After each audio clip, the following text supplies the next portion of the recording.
Chanel ati mbabarira nze twongere twibanire. Chanel abwira Ngoga se azabyemera. Mbahaye ikaze kuri channel yacu Impanga Films. Niba uri mushya kanda subscribe ufungure inzogera kugira ngo dukomeze tubane no mu bindi biganiro. Iyi ni channel yacu rero ya kabiri tunyuzaho ubusesenguzi tukarebera hamwe uko episode twasoje yagenze. Ubwo rero duheruka kureba episode ya 69.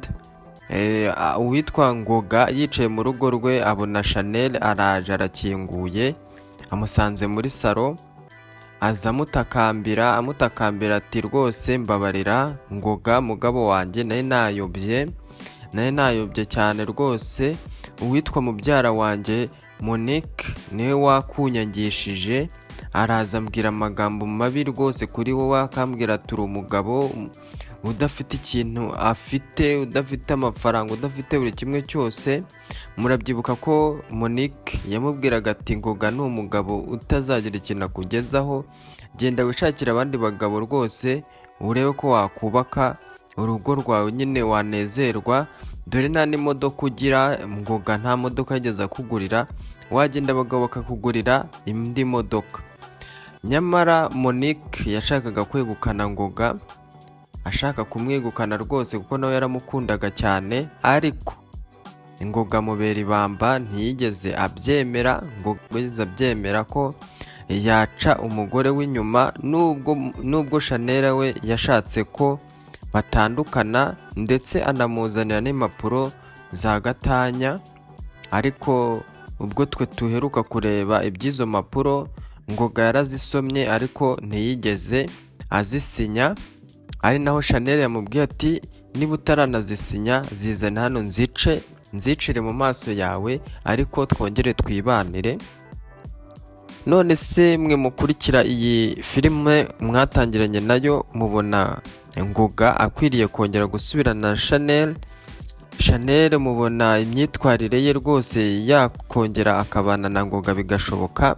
Mutubwire muri komenti uko namwe mubitekerezaho, dutegereze kumva ibisobanuro byanyu cyangwa ibitekerezo byanyu muri komenti mutwandikire. Ariko tugiye kurebera hamwe n'uko umukecuru witwa Mukamusoni, aho twasize ibintu byose asa nkaho yarwaniraga yirukankiraga byamushizeho, byose biragenda. Mukamusoni kugeza naho umuhungu we mukuru Rugero amubwira ati mama sinzongere kukubona imbere yanjye, singushaka, wanyangirije ibintu byanjye byose.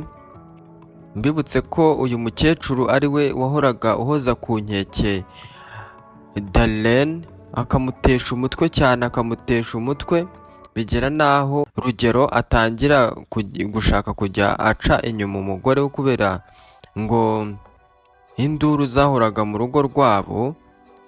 Rugero asohoka mu rugo akajya agenda agataha nijoro bitewe nyine n'induru zahoraga hagati ya mama we na Darlene, bigatuma nyine ataha nijoro abantu bose baryamye. Niyo mpamvu rero yabwiye mama we, aramubwira ati singukeneye rwose, sinzongere kukubona, nkeneye amahoro, nkeneye kuba ndi njyenyine.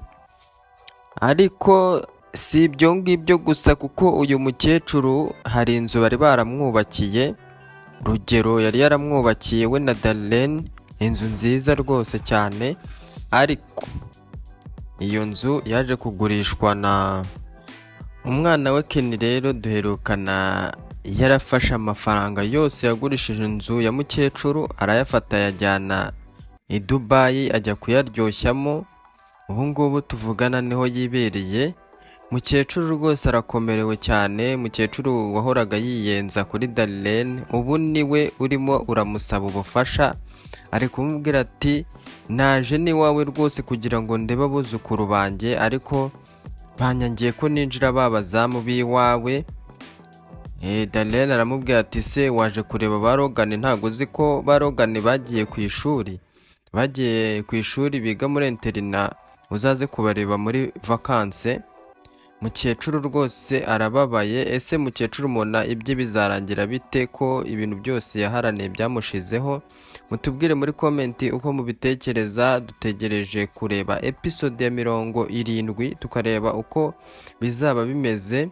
Niba uri mushya ukurikira iyi channel yacu ukaba utarakanda subscribe, yikande vuba rwose kugira ngo ubusesenguzi nk'ubu ngubu tubagereraho utazajya ububura cyangwa ubusiba. Njyewe wakugezagaho nitwa Eric nk'ibisanzwe. Ndabashimiye cyane.